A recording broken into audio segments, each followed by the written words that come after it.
Hey, good morning, class. Good morning to my accounting information system students. Pasensya na medyo hindi tayo nakapagbigay ng activity during the past 2 days. Kasi usually, yun, as one of the problems of this kind of online, no, is yung talagang yung connection. But hopefully, kung may connection naman, i-records naman natin agad para at least ma-communicate sa inyo or maparating sa inyo yung activity. Okay? So, one of the activity today is nandito na kasi tayo sa tinatawag nating um, introduction regarding sa system na which is gagamitin natin throughout the class in accounting information system, no? So, maaaring magtataka yung iba, Sir, bakit si zero? Sir, bakit hindi na lang QuickBook, hindi na lang FreshBook, hindi na lang ah, ibang accounting system? Okay? So, papaliwanag ko, no, sa video na to kung bakit si zero yung napili ko. Okay? So, ipapakita ko yung isang survey regarding bakit si zero nga, no? At uh, also, yung professor ninyo ay isang zero partner, no? So, bakit pa ako mag-choose ng iba kung meron naman tayong resources na pwedeng magamit para ituro yung lahat ng to, no? So, bakit pa ako magpakahirap doon para gamitin yung iba? Nandito na nga, no? Isa na nga ako sa mga partner ni Zero, no? Na may resources na pwedeng ituro to lahat. Okay? Ba't pa ako doon pupunta sa iba? So, pero meron tayong survey. Papakita ko rin yung survey natin doon regarding ito sa cloud-based accounting system, kung sino yung mga nasa market ngayon at sino yung nangunguna sa market ngayon. Okay? So, without further ado, so pupunta na tayo. Okay, so dito na tayo, no? Makikita natin dito sa Zero Vlog na isa sa mga dahilan din kung bakit gusto ko ding ituro si Zero sa inyo. Kasi isa sa mga big players, no, sa cloud accounting sa market ngayon is si Zero. So, check nyo na lang sa website ni Zero, doon sa vlog niya, no? So, ito yon, meron namang itong babasahin dito. Tapos, ito yung based on survey, no? Yeah, based on survey. So, ano to? IDC Marketscape Worldwide, no? Software as a service and cloud enables small business finance and accounting applications. Okay?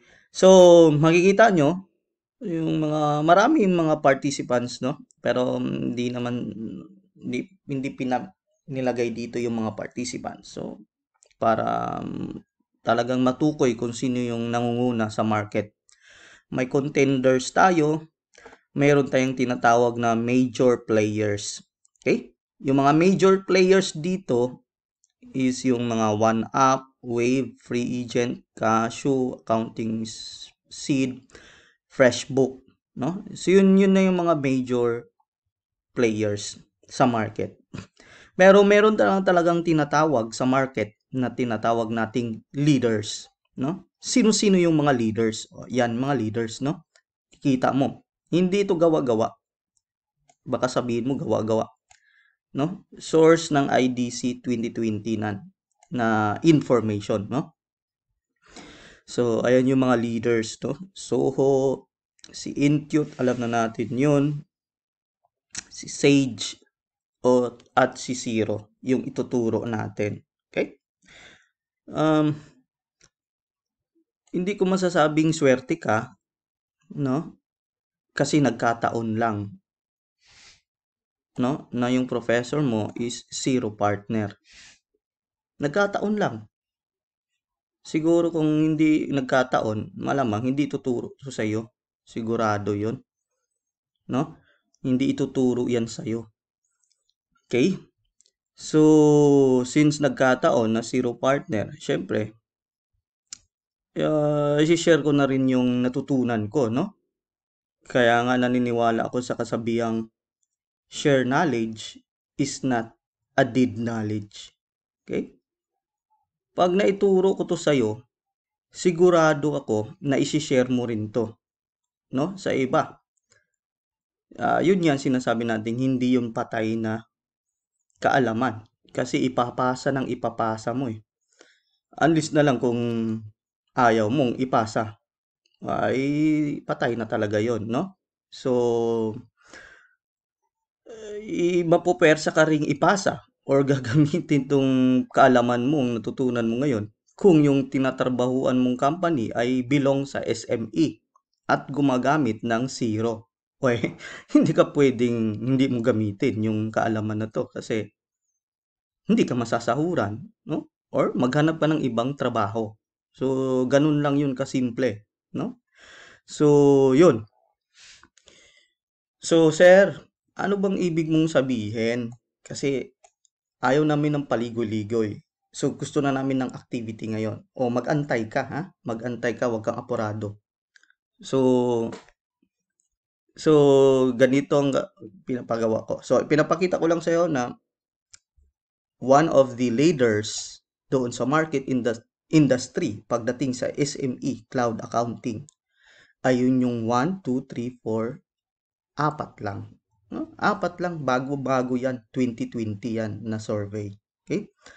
So, yung mga players, yung mga players dyan, hayaan mo na yung mga players dyan. Basta sa leaders tayo manguna. Okay? Sige. So, ang activity ko ngayon ay alamin mo. Alamin mo ang mga features and tools ni Zero. Yan. At maggawa ka ng video presentation kung paano ginagamit yung mga features and tools ni Zero. I-research mo or whether dito sa mismong site ni Zero o sa website niya or sa sino man yung nagbablog sa YouTube, pwede mong gamitin yung insight. Gusto ko lang malaman mo ngayon. Kaya nga meron tayo sa introductory phase, no? Sa introductory pacing o sa stage na to, na gusto kong malaman mo agad yung mga features ni Zero para mabilis tayo at hindi na tayo magpapaliwanag ng isa-isa pa. Okay? So, meron namang website at internet connection. O, gamitin natin yan, no? Anong ginagawa niyan? Ginagamit mo lang ba sa pag-TikTok niyan? Pag-Facebook? No? Or YouTube o nanonood ng mga kung ano-ano? No? Gamitin natin yung connection mo ng may halaga na sigurado ako magagamit mo in the future pag nagtrabaho ka na. Kasi yung mga TikTok, Facebook, or YouTube, no? Panandalian lang yan eh. Hindi yan long run yung benefit nila. Okay? Ito long run yung benefit mo. Ito yung bread and butter mo. Ito yung ikakabuhay mo. No? Ito yung mag-aahon sa'yo. Ito yung magpapakain sa'yo in terms na kung makakatrabaho ka na. Tama baga? Kasi hindi ka naman pwedeng swelduhan na wala kang alam. No? Na magtatrabaho ka tapos sasabihin mo, ay, may training naman. Iti-training naman ko. Hello? Ano ka, siniswerte? Iti-training tapos bayad pa? Ha? Training? Bayad? Ano ka, siniswerte? So, hindi pwedeng ganun. Kailangan pa lang sa pag-aaral na ay meron ng mga ganitong mga kaalaman para pag sabak mo sa gera, ay alam mo nang gagawin mo na hindi ka natuturuan pa masyado. So, babayaran ka na lang ng company dahil sa built-in, yung tinatawag natin, built-in mong kaalaman na nakukuha mo doon sa university. Tama baga? Pinagsasabi ko dito. Ha? So, alamin mo. So, ito yung mga sinasabi. Build your business on zero. Tapos sa baba, yung mga features niya. Ngayon, sasabihin ko sa'yo at kung anong group mabibilang kung ano yung re-research nila. Okay? So, punta tayo. 9 groups lang naman kayo. Okay? Ito yung features ni Zero. Okay? So, ayan ha.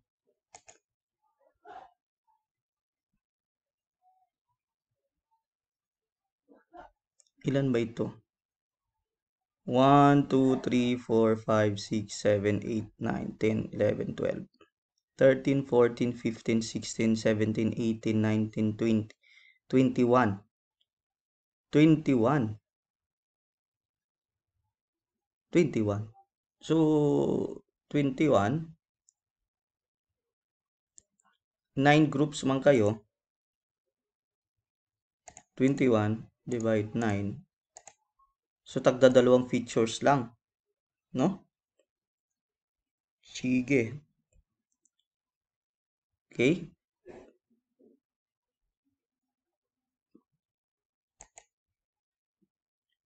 So,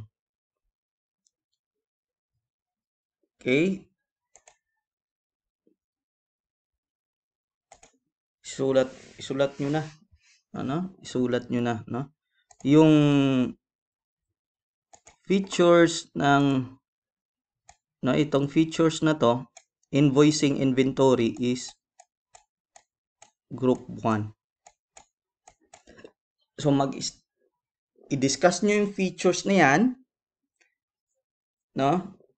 At kung pwede, no? May example, no? May example nyo or something kung kaya, no? Since, pag example kasi, doon ka sa demo company, no? Sir, saan makikita yung demo company? So, pag pumasok ka na doon sa ano mo, mamaya ipapaliwanag ko, no? Mamaya, paliwanag ko kung nasaan makikita yung demo. Pero, pwede nyong i-discuss nyo muna to. So, pwede nyo munang i-discuss to, no? I-discuss nyo muna to. Okay? Kung ano yung kayang gawin ng invoicing sa inventory ni Zero, no? Check nyo, i-research nyo, may internet naman or dito sa website o isa-isahin nyo, learn more, meron naman dyan. So, yun. Okay? So, yun yung sa group 1 ha. Maliwanag tayo doon. Group 1 yun. Group 1. Invoicing and inventory. Okay? Sige.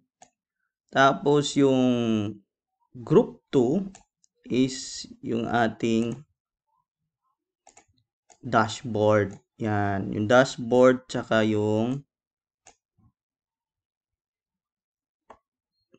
okay. Wait lang.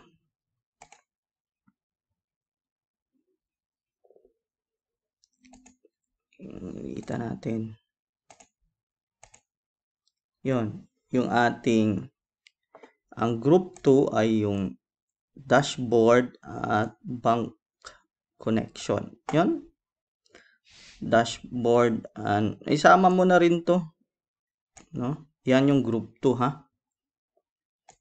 Group 2. Group 2. Klaro. Laki-laki.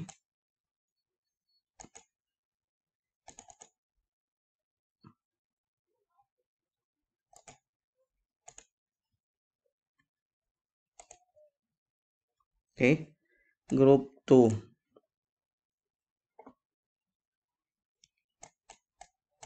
Group 2. Okay? Group 3, yung ating zero expenses, pay bills, at information security. No? Zero expenses, pay bills, information security. Group 3. Group 3. Group 3. Na? Kuha? I-explain nyo kung ang maganda kung merong example dun sa demo na ano. Pero ang optional na lang yun. Siyempre, kung gusto mo ng malaking grades, lagyan mo ng extra flavor yung discussion mo, no? Maganda, mas maganda yon. Okay? So, yun yung group 3, ha? Diyan kayo na-assign. Okay? So, ano yung group 4? Projects and mobile app. Projects and mobile app. Yun yung group 4. Okay? Group 4. Ganyan, ha? Okay.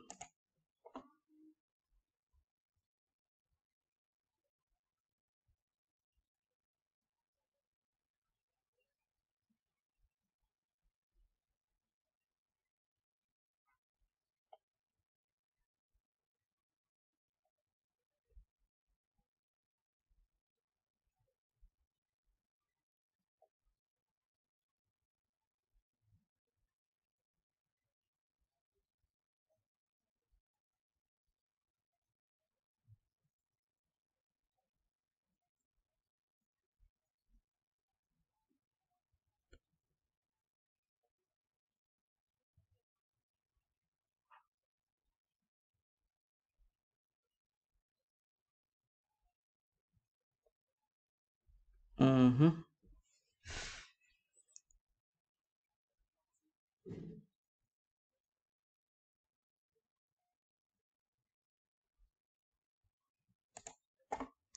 Wait lang, basta group 4 na ano na natin, ha.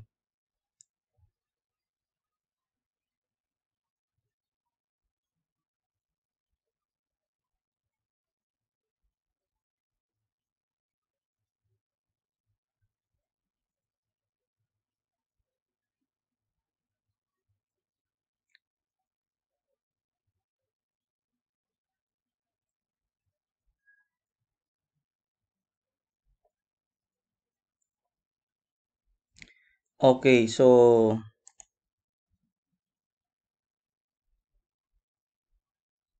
yung ating group sa group 5, no,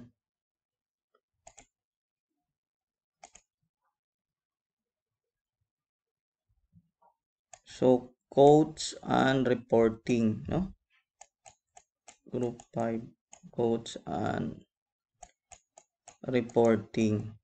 Okay, so yun yung group 5.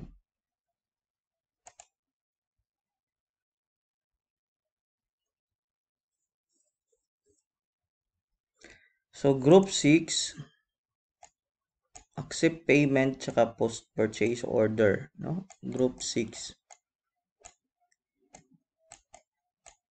Group 6 yan. Okay. Group 7,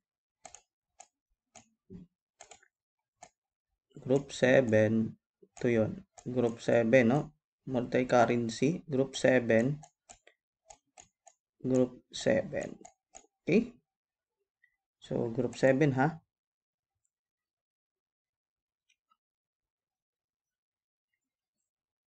So, group 8 is ito.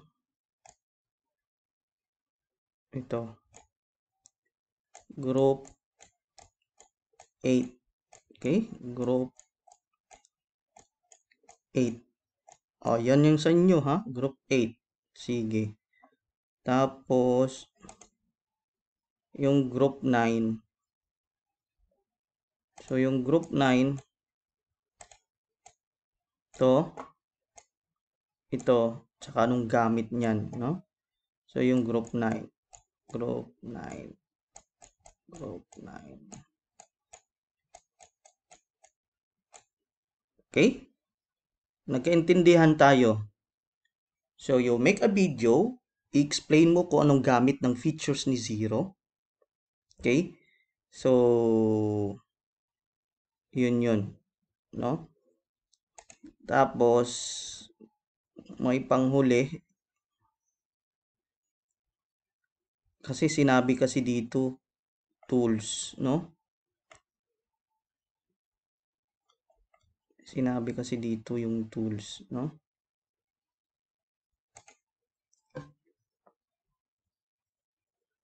Para alamin mo rin to, yung tools ni Zero.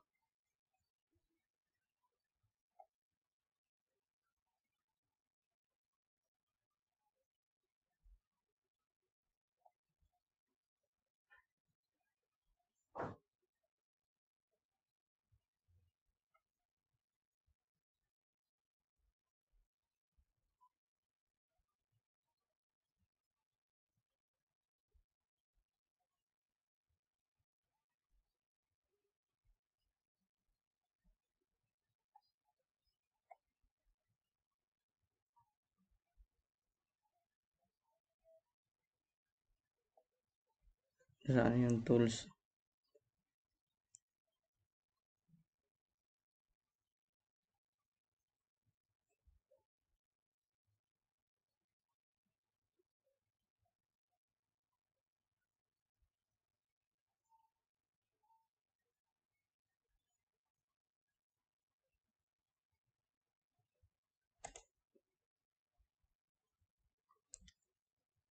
Nakaano naman ang data capture, no?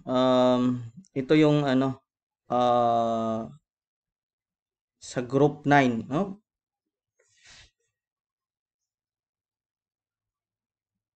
Paki-include to sa group 9, no? Tatlo na kasi sa group 9 eh. So, sino yung nandoon sa invoicing? Hindi. Mapupunta ito sa group 5, no? Pasensya na. Ikaw yung napili ko, group 5, ha? I-discuss mo ito, group 5, itong yung habdok na tinatawag, no? Habdok. So, habdok ito, no? Yan, habdok. Okay? I-discuss mo ito. So, group 5. Okay? Group 5. Okay? So, yun lang. Yun yung activity natin ngayon. Para at least meron ka ng idea kung ano yung mga gamit ni Zero. Or kung ano yung mga features na, ano yung tools na ginagamit. No? So, yan. Okay? Yun yung activity natin. So, pakipasa ito doon sa mga ano, no? Yung video na to. So, at least nabigay ko na sa'yo yung activity ngayon na mangyayari. No? So, yun. Okay? So, yan, meron naman to. Pwede mo na tong magamit as one of ano, paliwanag mo lang, no? May website naman si Zero. Okay? So, hindi ko na papatagalin pa. So, yun lang yung activity muna natin. Tapos, sa next day, magkakaroon na tayo ng mga problems gamit yung ano. So, ipapakita ko muna pala yung saan makikita yung demo company, no? Demo company. Sige, wait lang. Okay, so ipapakita ko yung nasaan nakalagay yung demo na pwede kang mag ano, no? Pwede kang mag-entry doon kung anong gawin mo, pwede kang maggagawa-gawa ng mga entry, no? So pupunta ka dito sa may zero, no? Dito sa may zero mo. Or kung nasa ano ka, certain account ka, no? Katulad nito kay Nathan. So pupunta ka dito sa baba, no? May zero. Okay? Pagkatapos no na ano ka na sa may zero, ay makikita mo dito yung try demo company sa baba. Okay? Yung try demo company, pag binuksan ko yan, ito yung may mga data na, no? May mga transaction entry na. Yan, no? Meron ng mga transaction entry. No? Pwede kang mag-try dyan, no? Mag-ano ka ng invoicing, gagawa ka ng invoicing. No? I-explain mo kung paano gagawin si invoicing, ganyan, no? Ganyan. So, mag-new ka. Okay? So, yan yung entry. So, yun yung demo company, no? Yun yung safe ka dyan kung mag-iimbento ka ng mga entry dyan na gagamitin mo si zero. Okay? So, saan ulit yun? Nandito ka sa may zero. Pagkatapos mo maano mo si may zero ay dito ka pupunta sa baba. Yung dito. Ito kasi sa akin marami kasi in-invite nyo ako, di ba? Kaya marami niyan. Sa baba nito meron. Okay? So, yan. So, ayan, napaliwanag ko naman ng mabuti kung anong gagawin ngayong activity na to. No? So, lahat dapat ng participants or member ng group ay dapat mag-participate ha. Kung paano gagawin, i-discuss yung zero at kung mag-example kung kaya na maggawa ng example entry through this demo company. Ha? Walang matutulog sa pansitan. Ayaw kong natulog sa pansitan. Ha? At kung natulog ka sa pansitan, baka mamaya hindi ka magising yan. Sige ka. So, gagawa ka ng trabaho mo. Gagawin mo yung trabaho mo. Ha? Sige. So, kung may tanong man, ay mag-comment na lang doon sa Google Classroom natin. Okay? So, sige. Thank you and good morning, good afternoon, and good evening. Sir, bakit tatlo? Syempre, hindi ko naman alam kung kailan mo bubuksan yung video na to eh. Kaya tatlo. Okay? Thank you. Again.